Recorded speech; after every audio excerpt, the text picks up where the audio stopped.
when we first looked at the Velocity Vortex game, a couple things we noticed. One, there's a height limitation before end game, so you're going to have to throw, propel or something to put the balls into the center vortex, which is something we haven't had to do in a while.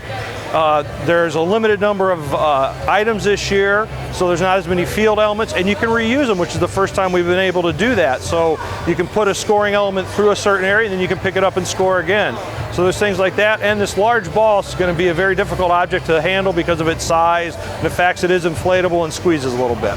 With the help of the Roy Robot in the weekend, we've got a lot of college students that we train as referees today. One of our key resources is referees, because it does take a little more time and effort, and we've had a shortage of them throughout the state chronically, and so we've been able to train several of them, and hopefully, since they're centrally located, they go to some of the different leagues and give us some consistency and some things we try to do so that a team that's from the South region comes to the state, they get called the same way as someone over like Pinellas or Hillsborough or even up in the North Florida area.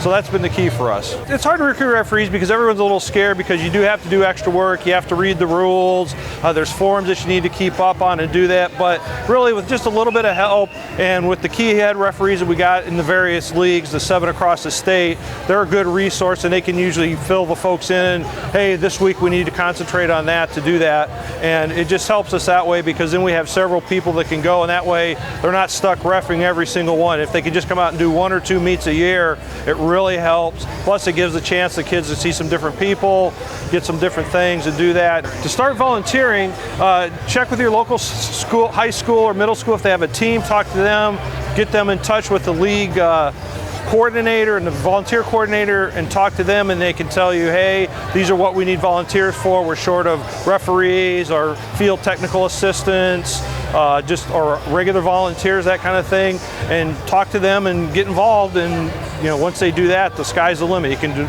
do as many or as few as you want. If you can just do 1 meet a year, that would be fantastic.